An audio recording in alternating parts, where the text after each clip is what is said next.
नमस्कार, बहुत स्वागत है आपका 7 बजे की बड़ी खबरों में। आपके साथ मैं हूं अंशिका पाठक।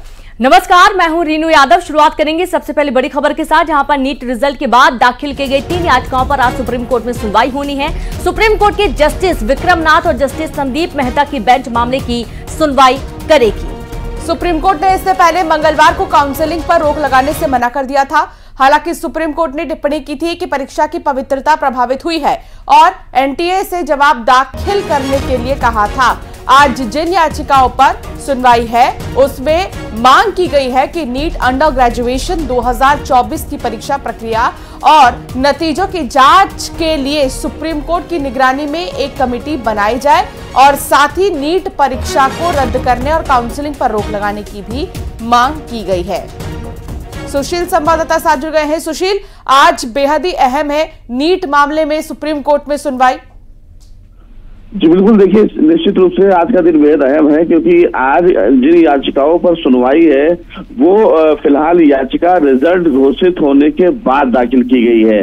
अभी तक अदालतों में रिजल्ट घोषित होने से पहले जो याचिकाएं दाखिल हुई थी जिनमें कहा गया था कि जो सेंटर था वहां पर गड़बड़ियां हुई थी, लेकिन अब जो याचिकाएं सुप्रीम कोर्ट में दाखिल की गई है उसमें न केवल सीधे तौर पर परीक्षा को रद्द करने की मांग की गई है बल्कि जो काउंसलिंग होने वाली है उस पर तत्काल रोक लगाने की मांग की गई है, एक एसआईटी के गठन की मांग की गई है और तमाम जो दलीलें दी गई हैं उसमें सीधे तौर पर एनटीए को पक्षधर बनाया गया है और ये कहा गया है कि जिस तरह के आरोप लग रहे हैं छात्रों के ग्रेस मार्क के साथ छेड़छाड़ हुआ है, तो ऐसे में एनटीए की जवाबदेही क्या है और एनटीए इस पूरे मामले में क्या बोलता है, ये आज की सुनवाई में बेहद अहम होगा। लेकिन दिल्ली हाई कोर्ट में एनटीए ने एक मामले की सुनवाई के दौरान एक बड़ी बात कही और वो ये थी कि देश भर की अदालतों में जो अलग अलग याचिकाएं दाखिल हैं उन तमाम याचिकाओं को एक साथ क्लब करके सुप्रीम कोर्ट में ट्रांसफर करने की मांग एनटीए आज साथ सुप्रीम कोर्ट में कर सकता है। लेकिन आज की सुनवाई बेहद क्रूशियल होगी क्योंकि तमाम छात्रों की तरफ से सुप्रीम कोर्ट में अर्जी दाखिल की जा चुकी है। बहुत शुक्रिया सुशील जानकारी साझा करने के लिए। और अब बात इंदौर की, जहां MBA first semester paper leak मामले में बड़ा एक्शन लिया गया है। अक्षय कांति बम के कॉलेज पर 5 लाख का जुर्माना लगाया गया। पेपर लीक मामले में जांच के दौरान आदियलिक कॉलेज को दोषी पाया गया है। 3 साल के लिए परीक्षा सेंटर नहीं बनेगा कॉलेज। तो इंदौर का ये पूरा घटनाक्रम है जहां पर MBA first semester paper leak मामले में बड़ा एक्शन। अक्षय कांति बम के कॉलेज पर 5 लाख का जुर्माना लगा दिया गया। पेपर लीक मामले में जांच के दौरान आदियलिक कॉलेज को दोषी पाया गया है। जहां तक मुझे पता है कि कठोर कार्रवाई करने की बात हुई है और जो दोषी है उसको रिस्पॉन्सिबल बनाया जाए, ऐसी बात डेफिनेटली टेकअप हुई है। कॉलेज प्रबंधन की इसमें क्या कहाँ पर कमियां थी, उनके ऊपर क्या फाइन लगाया जा सकता है, उस पर भी यहाँ पे निर्णय लिया गया। मेरे ख्याल से एग्जैक्ट अमाउंट तो नहीं पता, शायद 5 लाख रुपए का फाइन भी लगाया गया है। G7 शिखर सम्मेलन में हिस्सा लेने के लिए पीएम मोदी आज इटली रवाना होंगे और इटली की प्रधानमंत्री जॉर्जिया मेलोनी से द्विपक्षीय बातचीत होनी है। पीएम मोदी के तीसरे कार्यकाल में यह पहला विदेशी दौरा है। G7 शिखर सम्मेलन में दुनिया के सबसे अमीर देशों के नेता शिरकत करते हैं। Italy, Canada, France, Germany, Japan, United kingdom और संयुक्त राज्य अमेरिका इसके सदस्य हैं और इस बार ये सम्मेलन 13 से 15 जून तक इटली के एपुलिया में हो रहा है। सम्मेलन में यूक्रेन में चल रहे युद्ध और गाजा में संघर्ष पर विस्तार से बात होने की भी संभावना बनी हुई है। शपथ ग्रहण के बाद पहला विदेश दौरा प्रधानमंत्री नरेंद्र मोदी का इटली जा रहे हैं वो, और इटली की पीएम से भी वो आज मुलाकात करेंगे।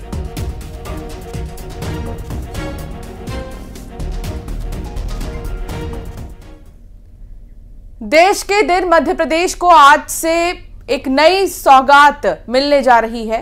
सीएम डॉक्टर मोहन यादव पर्यटन स्थलों तक कनेक्टिविटी बेहतर करने के लिए उद्देश्य से पीएमजी पर्यटन वायु सेवा का शुभारंभ करने जा रहे हैं। सीएम आज सुबह 9 बजे भोपाल के राजा भोज अंतर्राष्ट्रीय एयरपोर्ट से जबलपुर जाने वाली पहली फ्लाइट को फ्लैग ऑफ करेंगे। यह फ्लाइट भोपाल से जबलपुर होकर रीवा जाएगी और वहां से सिंगरौली लैंड होगी। इसके साथ ही सीएम भोपाल एयरपोर्ट पर शुरू किए जा रहे टिकट बुकिंग काउंटर का भी शुभारंभ कर यात्रियों को बोर्डिंग पास देंगे। पीएम श्री पर्यटन वायु सेवा के तहत प्रदेश के 8 शहरों भोपाल, इंदौर, जबलपुर, रीवा, उज्जैन, ग्वालियर, सिंगरौली और खजुराहो को हवाई सेवा के माध्यम से जोड़ा जाएगा। तो मुख्यमंत्री डॉक्टर मोहन यादव आज फ्लैग ऑफ करेंगे।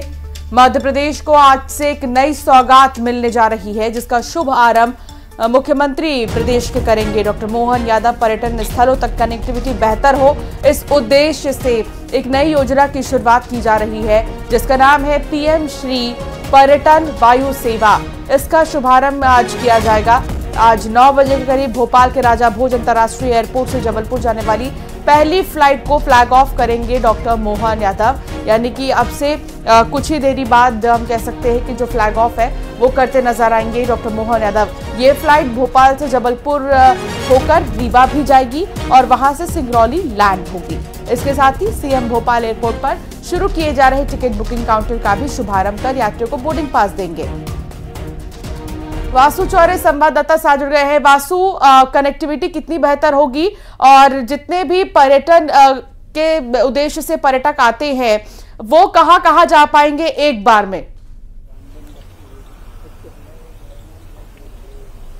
अब बिल्कुल देखिए, मध्य प्रदेश के लिए एक बड़ी सौगात, एक बड़ी योजना की जो शुरुआत है वो आज हो रही है और इससे मध्य प्रदेश की जो एयर यातायात है यानी कि जो वायु सेवा है वो और भी ज्यादा बढ़ जाएगी। 8 शहरों की कनेक्टिविटी जो है वो पीएम पर्यटन वायु सेवा के तहत जो है वो मिल सकेगी और इसका सबसे बड़ा उद्देश्य है कि मध्य प्रदेश में ट्रांसपोर्टेशन में गति लाना, ट्रांसपोर्टेशन को तेज करना, इसके साथ ही पर्यटन जो है उसमें बढ़ावा हो, लोग हवाई पर्यटन भी कर सकें और जो मध्य प्रदेश की टूरिज्म डेस्टिनेशन है वहां पर भी लोग जो है वो आसानी से पहुंच सके, लोगों के समय की बचत हो। अगर आप एग्जांपल के तौर पे समझिए कि राजधानी भोपाल से रीवा अगर आप बाय रोड जाते हैं या बाय ट्रेन जाते हैं तो करीब 10 घंटे से 12 घंटे 13 घंटे तक का भी जो समय है वो लगता है और अगर किसी तरीके से कोई डिले होता है तो और भी ज्यादा समय, ये 14-15 घंटे तक का जो समय है वो कहीं ना कहीं लग जाता है। तो अगर ये कनेक्टिविटी अब एयर कनेक्टिविटी हो जाएगी तो सिर्फ 1.5 घंटे 2 घंटे के भीतर ही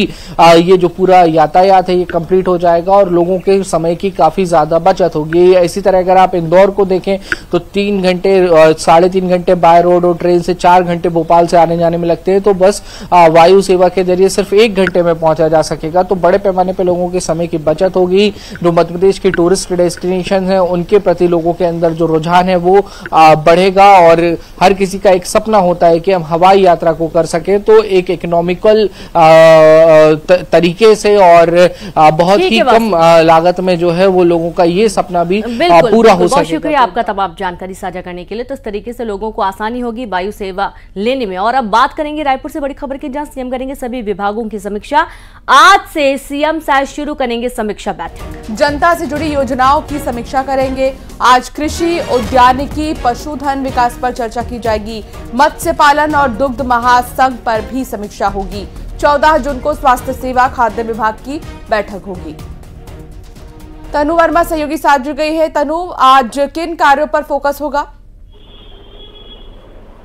जी बिल्कुल, देखिए सीएम शायद जो है प्रशासनिक कामकाज में कसावट लेने के लिए आज से उनके विभागों की समीक्षा बैठक का दौर जो है वो शुरू हो जाएगा और बैठक में जनता से जुड़ी मुद्दों पर जो है वो फोकस रहेगा। लोकसभा चुनाव की आचार संहिता के 3 महीने से प्रशासनिक कामकाज जो है वो धीमा चल रहा था और ऐसे में आज दोपहर 1 बजे से कृषि एवं उद्यानिकी विभाग, उसके बाद पशुधन विकास है, जिसके बाद मत्स्य पालन की समीक्षा जो है सीएम शाह करेंगे और विभागों के सचिवों को विभागीय गतिविधियों और योजनाओं की जानकारी के लिए वहां पर जो है वो भी बैठक में जो है मौजूद रहेंगे। तो इस तरह से अलग अलग मुद्दों को लेकर रोजाना जो है वो बैठक होनी है, जिसके बाद आचार संहिता और चुनाव के चलते अभी प्रशासनिक काम जो है वो धीमे चल रहे थे, जिसमें कसावट लाने के लिए चुनाव खत्म होते ही सीएम शाह और विभागीय बैठकों का दौर जो है वो चालू कर रहे हैं। जी शुक्रिया आपका तनु जानकारी के लिए। तो इस तरीके से आज होने वाली बैठक में जनता से जुड़ी योजनाओं को लेकर समीक्षा की जानी है और कई विषयों को लेकर बातचीत होने की संभावना है।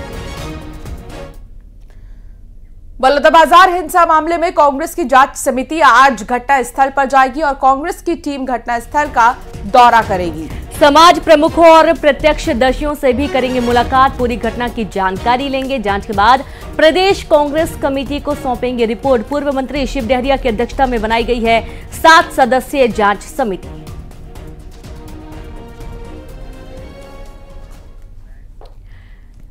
और इसी बीच खबर आ रही है जहां कुवैत के मंगाफ शहर की एक इमारत में आग लगने से मौत का आंकड़ा 49 पहुंच गया और अभी तक की जानकारी के मुताबिक मरने वालों में 41 भारतीय शामिल हैं। कुवैत टाइम्स की रिपोर्ट के मुताबिक बिल्डिंग में 160 से भी ज्यादा लोग रह रहे थे, जिसमें ज्यादातर भारतीय थे।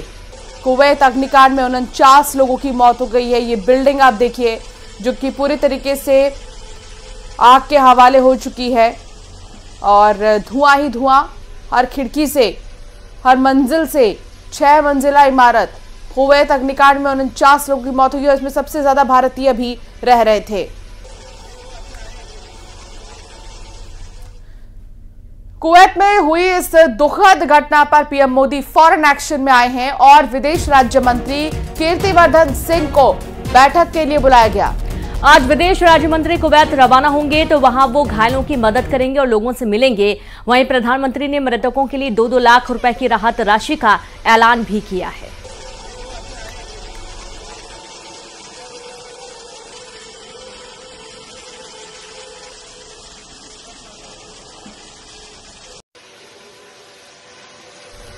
तो देखिए, विदेश राज्य मंत्री आज कुवैत जाएंगे और प्रधानमंत्री ने जो इसमें पीड़ित हैं उनको 2-2 लाख की मदद का भरोसा भी दिया है और कुवैत हादसे पर प्रधानमंत्री नरेंद्र मोदी ने प्रमुख बैठक बुलाई है। कुवैत की जिस इमारत में बुधवार को भीषण आग लग गई, वहां कई भारतीय मजदूर रहते हैं और इस इमारत के किचन से आग फैली। बताया जा रहा है कि सिलेंडर में विस्फोट होने के बाद आग पूरी इमारत में फैल गई।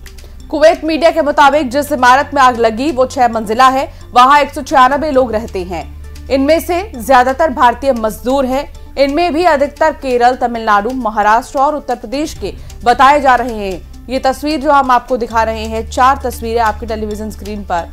इन चारों तस्वीरों में आप आग का वो मंजर देख सकते हैं और उसके बाद अस्पताल तक जब जितने भी घायल हैं, जितने भी झुलसे हुए लोग हैं, उन्हें पहुंचाया गया। बिल्डिंग में अचानक से आग लगी और 6 मंजिला इमारत जलकर राख हो चुकी है। फौरन जितने भी लोग वहां पर मौजूद थे, राहत बचाव दल ने उन्हें अस्पताल में भर्ती किया और सोते वक्त मौत आई।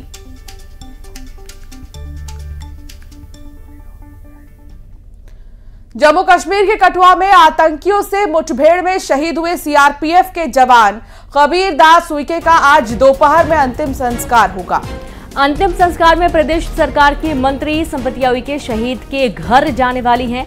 शहीद कबीरदास छिंदवाड़ा के पुलपुल डोह के रहने वाले थे। शहीद कबीरदास 2011 में सीआरपीएफ में भर्ती हुए थे और अब वे 35 साल के थे। मंगलवार रात को कठुआ में आतंकियों ने हमला किया था। आतंकियों और सेना में मुठभेड़ हुई, जिसमें सुरक्षा बलों ने जहां एक आतंकी को मार गिराया तो वहीं हमले में 5 जवान भी घायल हो गए और इलाज के दौरान छिंदवाड़ा के रहने वाले कबीरदास उइके शहीद हो गए। तो शहीद कबीरदास उइके की 4 साल पहले ही शादी हुई थी। हालांकि उनके बच्चे नहीं थे, लेकिन घर में पत्नी और पिता का साया भी उठ चुका था और बाकी 2 बहनें और मां हैं।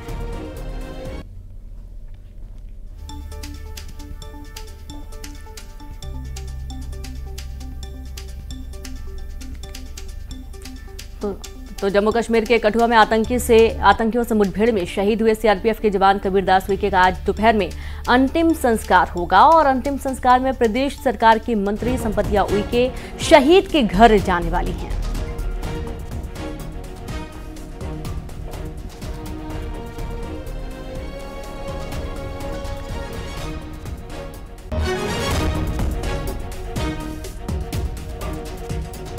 राजेश करबेले संवाददाता साथ जुड़ गए हैं। राजेश, अंतिम संस्कार कब होगा और क्या जानकारी आपके पास? जी देखिए, अंतिम संस्कार दोपहर में होने की संभावना जताई जा रही है। चूंकि अभी पार्थिव शरीर आया नहीं है, जो हमारी बातचीत हुई है अधिकारियों से, उनका कहना है कि पार्थिव शरीर तकरीबन दोपहर के समय आएगा, छिंदवाड़ा पहुंचेगा। छिंदवाड़ा हवाई पट्टी पर आने के बाद यहां से उसके पैतृक निवास पुलपुल डोह के लिए रवाना किया जाएगा। उसके बाद वहां अंतिम संस्कार होगा। प्रदेश सरकार की मंत्री संपतिया उइके वहां मौजूद रहेंगी। जी बहुत शुक्रिया राजेश जानकारी साझा करने के लिए। छत्तीसगढ़ का शराब घोटाला मामला, जहां 4 आरोपी प्रोडक्शन वारंट पर पेश होंगे। अनवर ढेबर सहित 4 आरोपी पेश होंगे। ईडी के प्रोडक्शन वारंट को विशेष कोर्ट ने किया स्वीकार। 14 जून को पेश होंगे आरोपी। आबकारी घोटाले में जेल में बंद आरोपी अनवर ढेबर, एपी त्रिपाठी, अरविंद सिंह और त्रिलोक सिंह ढिल्लन प्रोडक्शन वारंट पर होंगे पेश।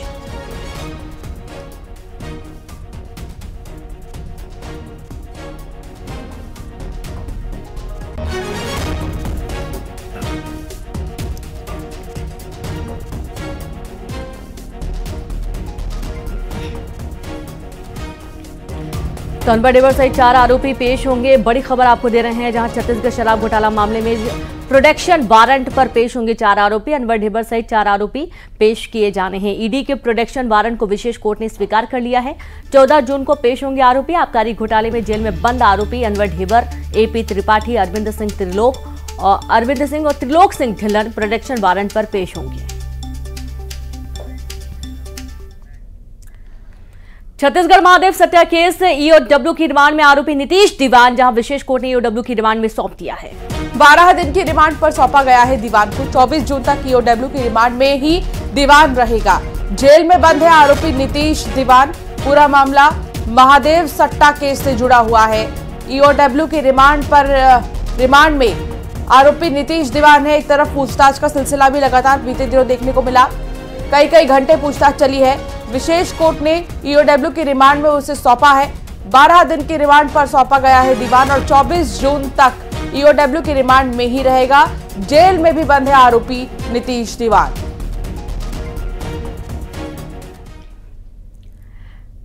कथावाचक पंडित प्रदीप मिश्रा विवादों में घिर गए हैं। मां राधा रानी पर पंडित प्रदीप मिश्रा की टिप्पणी पर प्रेमानंद महाराज के ऐतराज जताने के बाद प्रदीप मिश्रा ने बयान दिया है। उन्होंने कहा कि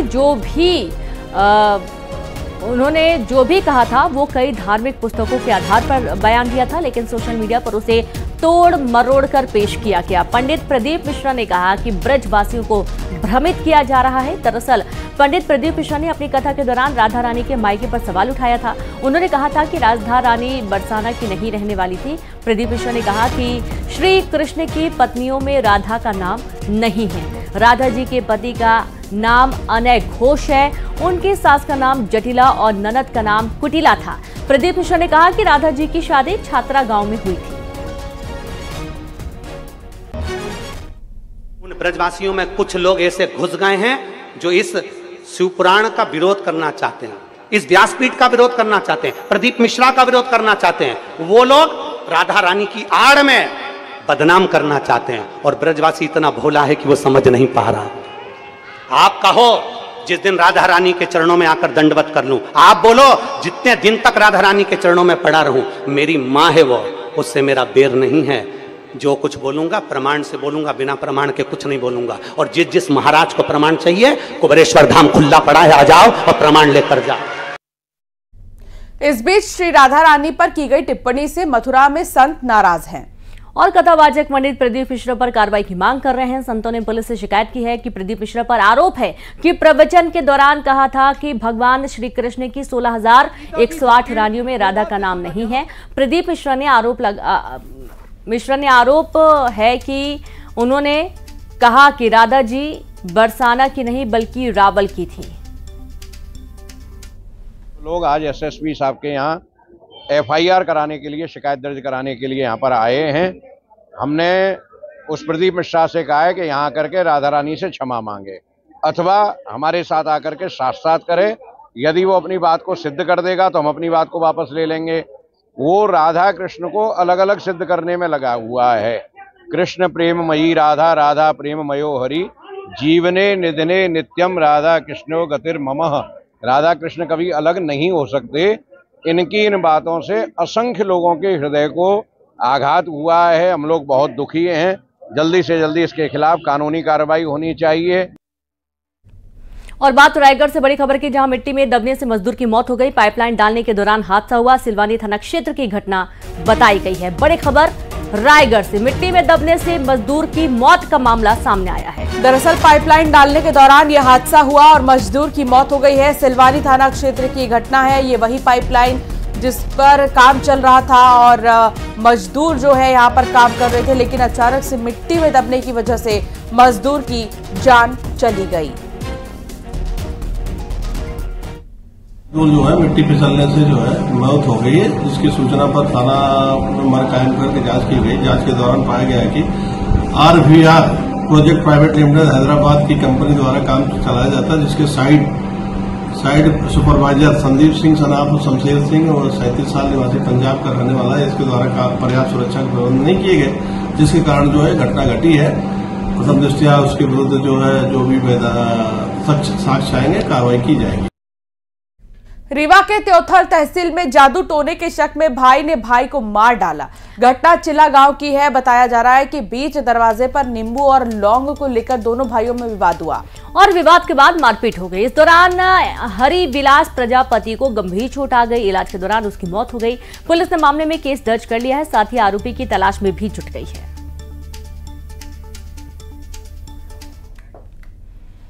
इंदौर में बेजुबान के साथ बेरहमी, डॉगी के सिर पर डंडे से वार किया गया। बेहोश डॉगी को घसीटकर सड़क पर पटक दिया गया। अब सीसीटीवी में ये घटना कैद हो गई है। एरोड्रम थाना इलाके के नरीमन सिटी की ये घटना है। पीपल फॉर एनिमल ने शिकायत दर्ज करा दी है। आरोपी के खिलाफ पुलिस ने केस दर्ज किया है। बुलेटिन में फिलहाल इतना ही। आप देखते रहे न्यूज़ 18 MP छत्तीसगढ़। नमस्कार।